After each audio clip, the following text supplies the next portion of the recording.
फूफी जान उम्मे आयशा गौसे पाक रज़ियल्लाहु तआला अन्हु की फूफी इस मकाम पर पहुंची हुई थी, अल्लाहु अकबर, कि लोग जब कभी मुसीबतों में फंसते तो हजरत गौसे पाक की फूफी के पास आते। एक बार बगदाद में या जिलान में कहत पड़ गया था, बारिशें कई सालों से नहीं हुई, जमीन सूख गई, लोग परेशान हाल थे, दुआएं भी की, नमाज इस्तिस्का भी पढ़ी, और बाद में आखिर में गौसे पाक की फूफी जान उम्मे आयशा के पास आए। सारे लोग आकर के रोने लगे कि माई जान आप दुआ कर दें, अल्लाह दुआ आपकी कबूल करता है, हमें बारिश हो जाए, हमारी ज़मीनें तर हो जाएं, नरम हो जाएं, सब्ज़े आ जाएं। हज़रत उम्मे आयशा सारे लोगों को दूर करती, क्योंकि वो शहर छोड़ करके आबादी से बाहर रहती थी, वो लोगों के मेल जूल से दूर रहती थी। आपने कहा तुम जाओ सब अपने अपने कामों पर। लोग गिड़गिड़ाने लगे कि एक बार दुआ कर दो। कहा कि मैं कहां दुआ करती हूं, क्या मैं दुआ करने के काबिल हूं? उम्मे आयशा, ये हजरत गौसे पाक की फूफी हैं, उसके बाद अपने घर में से झाड़ू उठाती और घर के बाहर आंगन झाड़ना शुरू करती। पूरे आंगन को झाड़ दिया, धूल उड़ती है, काड़ियों की झाड़ू होगी या जो भी झाड़ू, झाड़ू एक तरफ फेंक देती, कमर पर हाथ रखकर अर्ज करती हैं बारगाह इलाही में, ऐ मौला मेरी जमीन धूल बहुत उड़ा रही है, झाड़ू मैंने झाड़ दिया है, थोड़ा पानी का छिड़काव इस पे कर दे। इतना कहना था कि झमाझम आसमान से बारिशें शुरू हो गई। इतनी बारिश हुई थी कि पूरे अहले बगदाद भीग गए थे और अपने घरों पर वो सरसब्ज और शादाब होकर के लौटे थे। ये घर गौसियत मआब सैयदना अब्दुल कादिर जिलानी रज़ियल्लाहु तआला अन्हु के खानदान का है। जाहिर सी बात है, जहां ऐसे अहले तकवा हो तो फिर उनकी तरबियत का हाल कैसा होगा, तरबियत किस अंदाज की होगी। गौसे पाक रज़ियल्लाहु तआला अन्हु निहायती इस्तिकामत के साथ अपनी जिंदगी पाक को गुजारते रहे। ऐसी इस्तिकामत फरमाते हैं 40 साल जो मैंने इबादतें की हैं, और उसके बाद फरमाते हैं कि 15 साल आपके ऐसे गुजरे कि हर रात आप एक खत्म कुरान किया करते थे, हर रात खत्म कुरान किया करते थे, और उसी इशा के वजू से फजर की नमाज अदा किया करते थे। सुल्तानुल औलिया सैयदना अब्दुल कादिर जिलानी रज़ियल्लाहु तआला अन्हु की कसरत इबादत के बाद आप जब बगदाद पहुंचे तो फौरन आप बयान करना नहीं शुरू किए थे। बगदाद में जब आप रुश्द हिदायत तबलीग व इशाअत के लिए बगदाद में आए तो एक मस्जिद में सो रहे थे, क्योंकि आप ईरान के रहने वाले थे और बगदाद वाले अरबी थे, अरबी उनकी जुबान थी, ईरान की जुबान फारसी थी। तो गौसे पाक रज़ियल्लाहु तआला अन्हु सैयदना अब्दुल कादिर जिलानी बयान नहीं करते थे। एक मस्जिद में सोए, ख्वाब में रसूल करीम सल्लल्लाहु अलैहि वसल्लम तशरीफ लाए। अल्लाह के नबी सल्लल्लाहु अलैहि वसल्लम ने फरमाया, बेटा अब्दुल कादिर उठो और लोगों को बयान करो। गौसे पाक फरमाते हैं, या रसूल अल्लाह सल्लल्लाहु अलैहि वसल्लम, मेरी जुबान अलग है, इनकी जुबान अलग है। हुजूर अकरम सल्लल्लाहु अलैहि वसल्लम ने फरमाया, अब्दुल कादिर अपना मुंह खोलो। आपने मुंह खोला। रसूल करीम सल्लल्लाहु ताला अलैहि वसल्लम ने 7 मरतबा अपना लुआब पाक उनके मुंह में डाला। ख्वाब में बेदार हुए तो देखा फसीह जुबान है, ऐसी फसीह जुबान कि उसमें कोई हलचल नहीं, लकनत नहीं। आप बयान करने के लिए अभी खड़े हुए थे कि लोग चिल्लाने लगे कि बाहर का आया हुआ ये क्या बयान कर रहा है। आप फिर परेशान खातिर होकर सो गए। फिर देखा ख्वाब में मौला अली शेर खुदा रज़ियल्लाहु तआला अन्हु तशरीफ लाए हैं। कहा, बेटा अब्दुल कादिर बयान क्यों नहीं करते? आपने कहा, मेरे नाना, मेरे दादा, लोग मुझ पर चिल्लाते हैं, मैं कैसे बयान करूं। हजरत अली रज़ियल्लाहु तआला अन्हु ने फरमाया, अपना मुंह खोलो। आपने मुंह खोला तो हजरत अली रज़ियल्लाहु तआला अन्हु ने 6 मरतबा अपना लुआब पाक डाला। पूछते हैं सैयदना अब्दुल कादिर जिलानी, थोड़ी देर पहले नींद में ख्वाब में मैंने रसूल करीम सल्लल्लाहु अलैहि वसल्लम को देखा, आपने 7 मरतबा मुझे अपना लुआब पिलाया है और आपने 6 मरतबा। मौला अली शेर खुदा फरमाते हैं, रसूलुल्लाह के अदब की वजह से, रसूलुल्लाह के अदब की वजह से मैंने 7 लुकमे नहीं दिए, हुजूर से 1 लुकमा कम मैंने तुझे दिया है, लुआब पाक दिया। और उसके बाद जब आप बेदार हुए, अब जब बयान करने के लिए खड़े हुए, ये शव्वाल का महीना था। गौसुल आजम दस्तगीर रज़ियल्लाहु तआला अन्हु की उम्र मुबारक जवानी के 40-45 साल की उम्र के करीब के थे। जब आपने बयान करना शुरू किया, बहजतुल असरार शरीफ किताब में रिवायत में मौजूद है, लोग चौक दर चौक ऐसी महफिल में जमा होते, हत्ता कि गौसे पाक की आवाज जैसे पहुंचती लोगों का हुजूम ऐसा आता कि हमने पहले मजमे में देखा कि कम से कम 70,000 लोग उनका बयान सुनने के लिए मौजूद थे। और गौसे पाक रज़ियल्लाहु ताला अन्हु मिंबर पर खड़े होकर जिस तरह बयान करते, आपके सामने वाले को जो आवाज आती वही पीछे वाले को भी बराबर आवाज आती थी। यह आपके मजमे का हाल था। गौसे पाक रज़ियल्लाहु ताला अन्हु के मजमे में सुनने वाले कैसे होते ये भी मैं आपको बता दूं कि जब आप बयान करते तो लोग इधर उधर नहीं देखा करते, बल्कि अगर आप कह देते चुप हो जाओ तो लोगों पर ऐसा सन्नाटा तारी होता कि रिवायत में मौजूद है लोगों के सांस लेने की सिर्फ आवाज आती, बाकी कोई आवाज नहीं आती थी। ये आवाज आती। या हमारी मजलिसें कैसी हैं, मैं आपको ये कुछ तल्ख बातें हैं सिर्फ इसलिए अर्ज करता हूं कि हमारे जलसे आज, हमारे जुलूस न जाने कैसे बुरे आमाल की नजर हो गए, जोकरबाजी और तमाशे की नजर हो गए।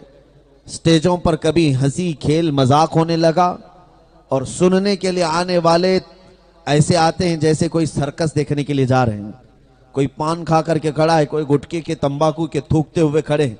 मजलिस रसूल है मेरे अजीजों, ये मिंबर रसूल है। देखते नहीं आप नायबान रसूल उलमा असातीन मिल्लत बैठते हैं, मिंबर नूर का हमने अदब छोड़ दिया है। इसीलिए मैं किसी पर यह तान नहीं कर रहा हूं, लेकिन यह हालात जमाना मैं आपसे अर्ज कर रहा हूं। इन स्टेजों का वकार खत्म होने लग गया, इन मिंबरों की इज्जत खत्म होने लगी। लोग सुल्तानुल औलिया गौसुल आजम दस्तगीर की तासीर की बातें पूछते हैं कि इतनी तासीर थी कि आप जब बयान करते थे तो कोई मजमा 70,000 से कम का नहीं होता, और जब बयान खत्म होता तो ऐसे असर करता बयान कि उस मजमे में मौजूद कई लोगों की रूह निकल जाती, कई तो बेहोश हो जाते, कई तो वजद में आकर अपने कपड़े फाड़ लेते थे। इसलिए कि रब्बे जुल जलाल की मुलाकात की बातें, जन्नत की नेमतों की बातें या जहन्नम के अजाबात के खौफ की बातें ऐसे गौसे पाक की जुबान से निकलती थी कि लोग दम बखुद रह जाते थे और मजमे पर ऐसा सन्नाटा तारी होता कि कोई किसी और चीज की तरफ तवज्जो तक नहीं करता। यहां तक कि एक मर्तबा गौसुल आजम दस्तगीर रज़ियल्लाहु ताला अन्हु बयान फरमा रहे थे, मजमे पर एक चील आई और ची ची ची की आवाज करने लगी। और जाहिर सी बात है लोगों का हाल कभी कभार ऐसा होता है, इधर से आवाज आई इधर देख लिया, उधर से आवाज आई उधर देख लिया, पीछे किसी ने थोड़ा सा शोर शराबा किया, सारे उस तरफ मुतवज्जे हो गए। यहां मिंबर पर नायब रसूल हो, मुकर्रिर हो, वो बोलता रह जाए लेकिन लोग उस आवाज की तरफ देखते हैं। मेरे अजीजों, ये मजलिस रसूल की बेअदबी है, मजलिस रसूल की तौहीन है। सहाबा इकराम रिदवानुल्लाहि अलैहिम अजमाइन के आदाब ये थे। अल्लाह के नबी सल्लल्लाहु ताला अलैहि वसल्लम जब बयान फरमाते हैं ऐसे बैठते थे कि अगर उनके ऊपर से राई के दाने उछाले जाते तो राई का दाना जमीन पर नहीं गिरता, उनकी गोदों में गिर जाता। इतना और सब सहाबा मुत्तसिल होकर लग करके बैठते थे और खामोश ऐसे होते कि सरों को तक नहीं हिलाते। अगर उनके सरों पर अंडे रख दिए जाएं तो वो भी साकित और जामिद खड़े हो जाएंगे, गिरेंगे नहीं। ये उनके आदाब थे। तभी तो मेरे अजीजों, औलिया कामिलीन की महफिलों के भी आदाब वो थे। आज आप अपने जलसों में आदाब बजा लाएं, सबसे पहले इन आदाब को मलहूज रखें। बावजू बैठना चाहिए, दिल में एक नरमी लेकर बैठना चाहिए, ये सोच कर बैठना चाहिए कि ऐसी मजलिसें हैं जिसमें बनफ्से नफीस खुद रसूलुल्लाह तशरीफ लाते हैं, मेरे आका सल्लल्लाहु ताला अलैहि वसल्लम की जलवागरी होती है, और ये अपने जहन दिमाग में लेकर बैठना चाहिए। अल्लाह के नबी ने फरमाया, जहां अल्लाह और उसके रसूल का जिक्र होता है, रब ताला की रहमत के मलाइका उतरते हैं और पूरी मजलिस पर अपने परों से साया करते हैं। जब ऐसी मजलिसें होती हैं तो फिर हमें दूसरी तरफ तवज्जो देने का ख्याल क्यों आता? सरकार सैयदना अब्दुल कादिर जिलानी रज़ी अल्लाह ताला अन्हु मजलिस में बयान कर रहे हैं, चील की आवाज आ रही, चिल्ला रही, कुछ लोग इधर उधर देखने लग गए। ये तौहीन है, ये बारगाह गौसियत का जब बयान हो रहा हो तो इस तरफ उस तरफ तवज्जो देना बेअदबी ख्याल किया जाता था। तो गौसे पाक रज़ियल्लाहु ताला अन्हु ने कुछ नहीं किया, सिर्फ अपनी नजरें उस चील की तरफ उठाई। एक नजर उठना था कि चील का मुंह अलग और धड़ अलग होकर गिर गया। तड़पती हुई जमीन पर आ गई, मर गई। और गौसे पाक अपना बयान जारी रखते रहे। मजमे में सन्नाटा हो गया। जाहिर सी बात है, नजरों के जलाल का हाल यह है कि सर अलग हो जाएगा, धड़ अलग हो जाएगा। फिर सारे खामोश हो गए और पूरा बयान मुकम्मल हुआ। और खामोश होना भी है। वो जलाल भरी नजर जो चील पे पड़ी कहीं यहां पड़ जाए तो। गौसे पाक रज़ियल्लाहु ताला अन्हु का बयान खत्म हुआ और फिर आप मिंबर से उतर आए, उस चील के पास गए, उसका जिस्म उठाया, ठंडा पड़ चुका था, बहुत दूर उसका सर पड़ा हुआ था। उसकी मुंडी को लिया, उसके मुंह को लिया और धड़ को लिया, दोनों को जोड़ा और कहा कुम बेइज़्निल्लाह, अल्लाह के हुक्म से उड़ जा। वो चील फिर जिंदा हुई और उड़ती चली गई। मजमे में आपने फरमाया कि अल्लाह रब्बुल इज्जत ने अब्दुल कादिर को यह कुदरत अता की है कि रब तबारक व तआला के हुक्म से जब ये चाहे किसी के सर को अलग कर दे, लेकिन जब चाहे तो उसके सर को जोड़ भी दे। मेरे अजीजों, सुल्तानुल औलिया सैयदना गौसुल आजम दस्तगीर रज़ियल्लाहु ताला अन्हु के बयानात की तासीर मैं आपको बताऊं कि एक मर्तबा आपने अपने साहबजादे हजरत अब्दुल जब्बार से कहा, बेटा आज तुम खड़े हो जाओ, तुम बयान करो। बयान करने लगे। घंटा गुजर गया, 1.5 घंटे गुजर गए, लोगों पर खामोशी तारी थी। मजमा वैसे का वैसा था। वो उतर आए, हजरत अब्दुल जब्बार उतर आए, गौसे पाक के बड़े साहबजादे हजरत अब्दुल जब्बार, उनका मज़ार मुबारक भी गौसे पाक के मज़ार से बहुत करीब ही। उतर आए और कहा, अब्बा जान बहुत देर से बयान कर रहा हूं, मजमे पे सन्नाटा है। आप जब बयान करते हैं तो लोगों के नाले बुलंद हो जाते हैं, आहो बुका चीखें आ जाती हैं, कई तो बेहोश हो जाते हैं। गौसे पाक रज़ियल्लाहु ताला अन्हु ने अपने साहबजादे से कहा, तुम बैठ जाओ, मैं बयान करता हूँ। मिंबर पर चढ़ गए और बयान क्या करते हैं सुने। गौसे पाक मिंबर पर जाते ही कहते हैं, ऐ लोगों, ऐ खल्के खुदा, आज मेरे घर में एक हादसा हो गया। अपने घर का किस्सा सुना रहे। मेरे घर में आज एक हादसा हो गया। अब्दुल जब्बार की मां यानी मेरी बीवी ने बहुत दिनों से मेरे लिए दही जमा करके रखी थी और मट्टी की हांडी थी जिसमें दही जमाया जाता था, और वो जो रस्सी वाला छीका होता है जिसमें हांडी लटका करके छत से रखी जाती थी। गौसे पाक फरमाते हैं, मेरी बीवी अब्दुल जब्बार की मां हांडी में दही जमा कर मेरे लिए खाने के लिए रखी थी। शिद्दत की धूप थी, गर्मी के दिन थे। आज मैं ये सोच करके निकला था कि दही खा लूंगा। मेरे घर पहुंचने से पहले पहले एक बिल्ला आया और उस हांडी पर ऐसे पंजा मारा कि हांडी टूट कर गिर गई और पूरा दही बह गया।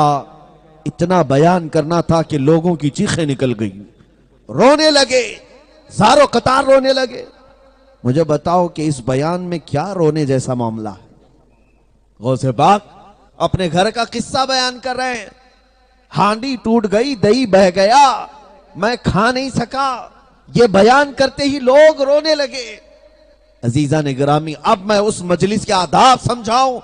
गौसे पाक को सुनने वाले भी अहलुल्लाह हुआ करते थे।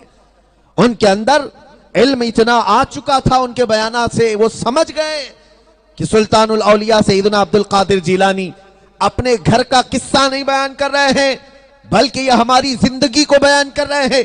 इनके बयान करने का मकसद ये है कि इंसान जिंदगी में बहुत माल जमा करता है, बहुत माल जमा करता है, लेकिन जब उसके खाने का वक्त आता है तो मलकुल मौत आकर पंजा मारता है, उसकी रूह कब्ज करके चला जाता है और वैसा सारा माल उसका वैसा का वैसा रह जाता है।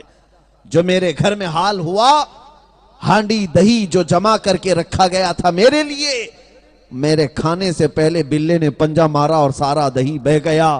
गौसे पाक उस मिसाल से लोगों को समझाना चाह रहे थे, ऐ लोगों, तुम्हारी जिंदगियों में यही होता है, तुम अपनी रातें अपने दिन बर्बाद करते हो माल जमा करने के लिए, माल जमा करने के लिए पूरी सेहत बर्बाद कर दी।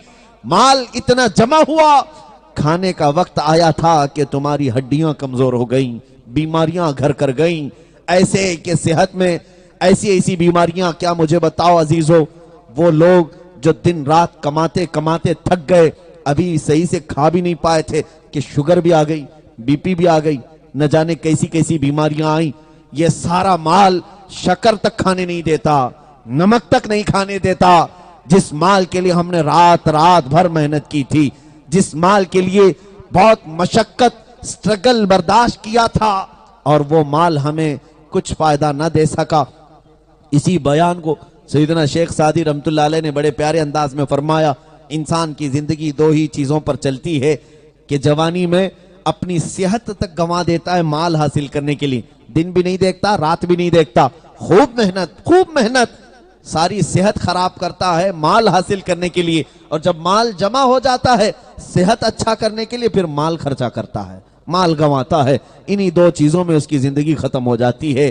पहले अपनी सेहत बर्बाद करता है माल हासिल करने के लिए, और फिर बाद में बीमारियां आ जाती हैं सेहत हासिल करने के लिए माल गंवाता है। अजीजान गिरामी, सैयदना सुल्तानुल औलिया अब्दुल कादिर जिलानी रज़ियल्लाहु तआला अन्हु अपने बयानात में वो तासीर कैसे रखते थे कि अपने घर का वाकया बयान करें तो लोगों की चीखें बुलंद हो जाए, लोग उस वक्त वजद में आ जाते हैं, इसलिए कि वो जुबान मुबारक थी ऐसी कि जिसमें अल्लाह के नबी सल्लल्लाहु अलैहि वसल्लम ने 7 बार अपना लुआबे पाक डाला हो। मौला अली शेर खुदा रज़ियल्लाहु तआला अन्हु ने 6 मरतबा अपना लुआबे पाक डाला हो, तो फिर जाहिर सी बात है वो जुबान में तासीर ना हो तो और क्या होगी। वो कमाल का असर रखती थी, जो बोलते थे वो हो जाता था।